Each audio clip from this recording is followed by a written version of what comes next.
memperkenalkan diri, dimulai dari... Perkenalkan, saya Rayhan Rizky Widianto dari kelas 3B sebagai ayah pasien PANU.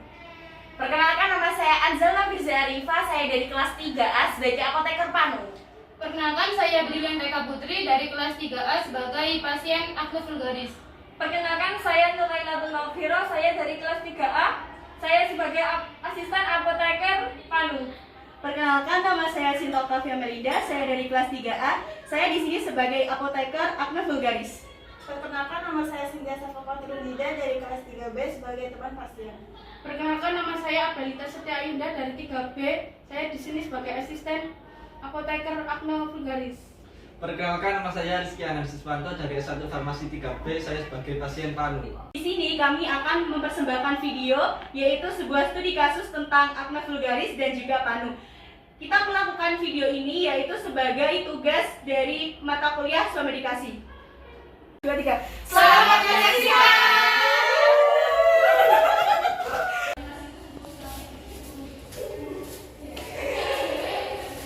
Masih Mbak? Ya Pak, selamat siang. Selamat siang. Selamat datang di Apotek Umla. Perkenalkan, saya Nurainatul Malviro, asisten apoteker di sini. Ada yang bisa saya bantu? Iya ada Mbak. Jadi saya itu mau konsul sama apotekernya bisa. Oh iya, sebentar. Saya panggilnya terlebih dahulu Pak ya. Oh, iya. Selamat siang Bapak, perkenalkan nama saya Anzalna Firza Arifa. Saya bertugas sebagai apoteker di apotek ini. Ada yang bisa saya bantu? Ada Mbak. Jadi anak saya ini sudah beberapa hari ini mengalami kayak gatal gitu loh Mbak. Dia ngeluh ke saya. Terus Kalau boleh tahu di area mana ya Pak? di ini Mbak, di tangan sebelah kanan ini loh Mbak. Apakah saya boleh lihat Oh iya. area Nah, izin sama Bapak? oh, ini Oh iya.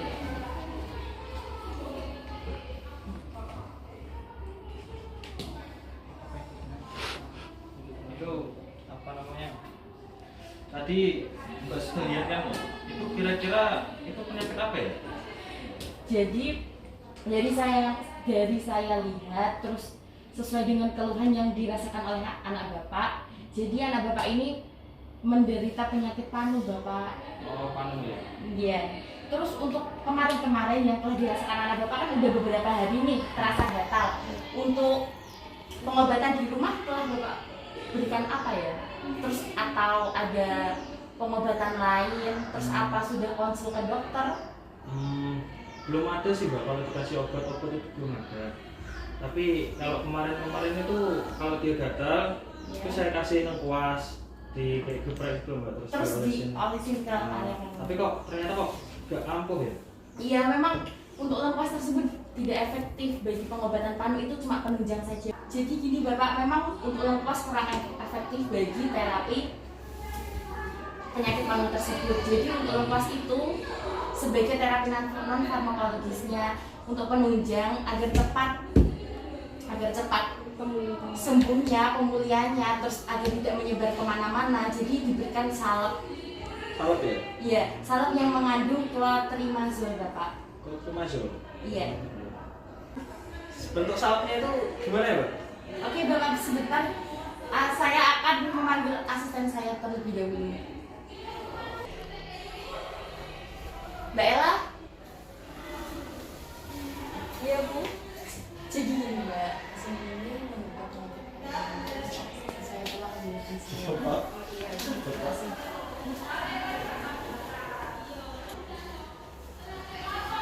Ini ya Bu. Ya, terima kasih Mbak. Oke Bapak, untuk salepnya ini.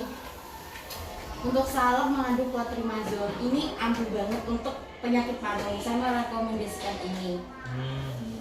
Cara makainya gimana Mbak? Jadi untuk cara pakainya, di dalam ini sudah ada cara pakai, terus penyimpanannya. Tapi saya jelaskan dulu ya Bapak.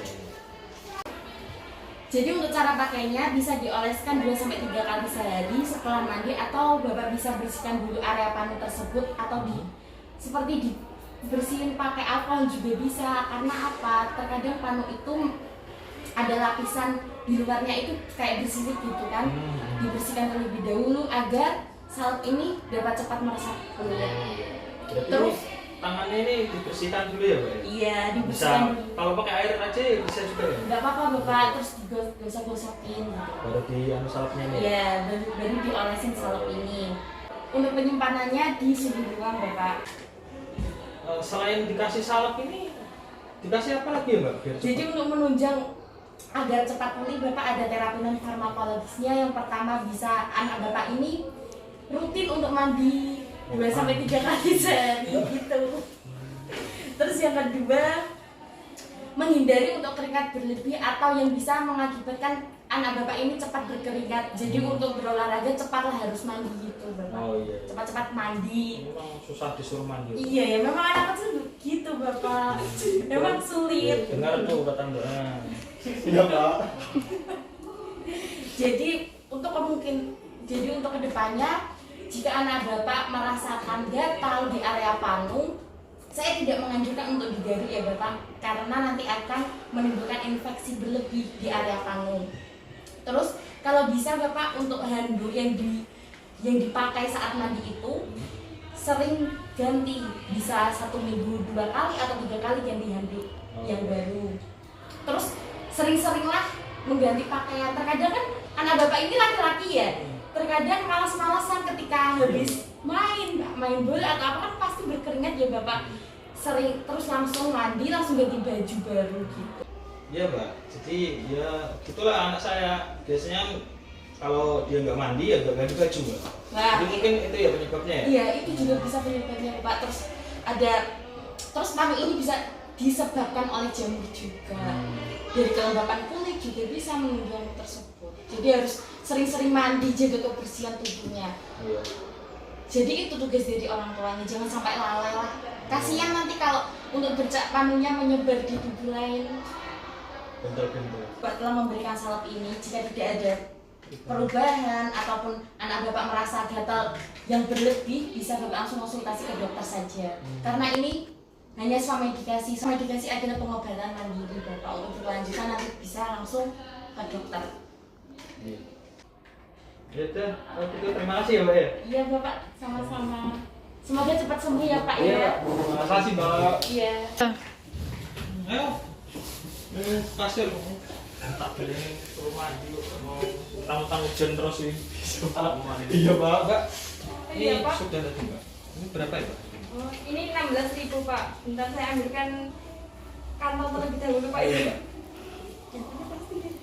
Stopin saya. Bentar ya Pak. Iya Pak. Cek uangnya dulu. Oh, iya. Pas ya Pak ini Pak. Oh iya. Iya. Makasih Mbak. Iya sama-sama Pak. Selamat pagi Mbak. Pagi Mbak. Perkenalkan saya Belita. Di sini saya sebagai asisten apoteker. Ada yang bisa saya bantu? Ini Mbak, saya mau mengantarkan teman saya untuk konsultasi jerawat, bisa? Oh iya bisa. Tunggu sebentar ya. Maaf Bu, itu ada yang mau konsul. Oh iya, silakan ditunggu sebentar. Oh iya baik. Selamat pagi Mbak, ada yang bisa saya bantu? Jadi gini Mbak, saya dari kemarin itu wajah saya jerawatan.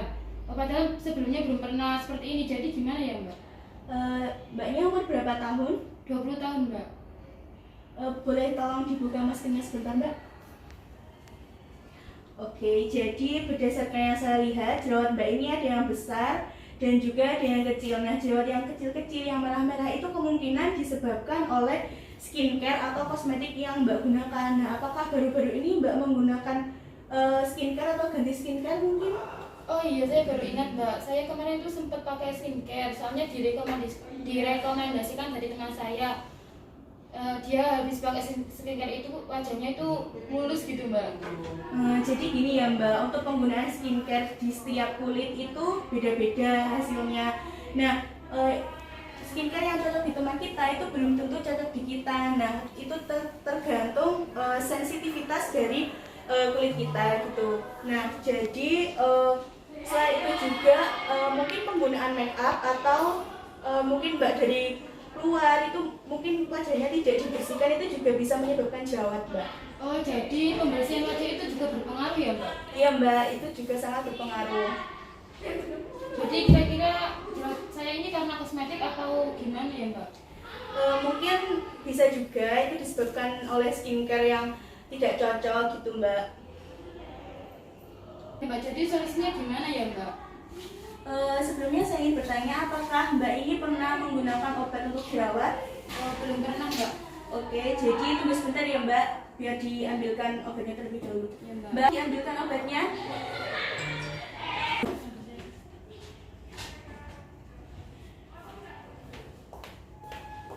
Ini Bu obatnya. Oke, terima kasih.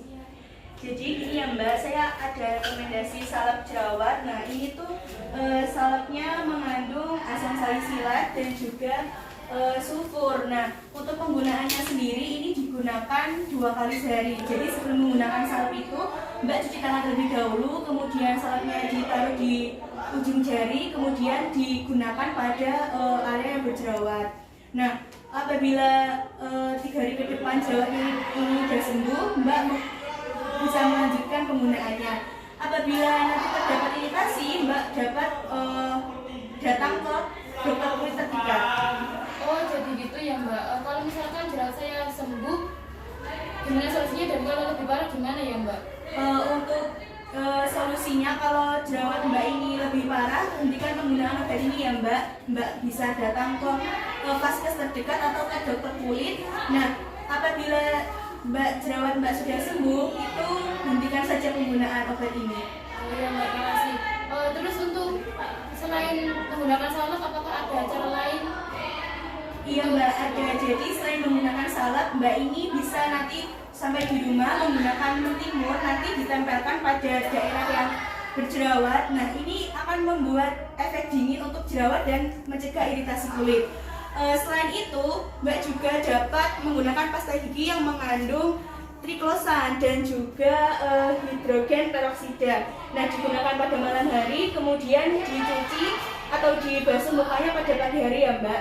Perlu Mbak ketahui bahwa penyebab jerawat ini terlalu banyak sebum yang dihasilkan kelenjar minyak kulit. Selain itu juga sel kulit mati yang tertumpuk di pori-pori. Jadi setelah ini apabila Mbak ini menggunakan make up, tolong dibersihkan terlebih dahulu ya Mbak, dan juga hati-hati terhadap penggunaan skincare.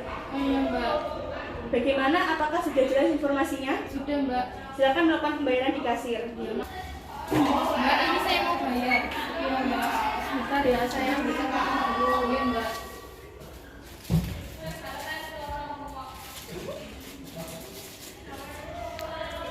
Ini Mbak, 50.000. Ini Mbak uangnya. Ya bentar ya, saya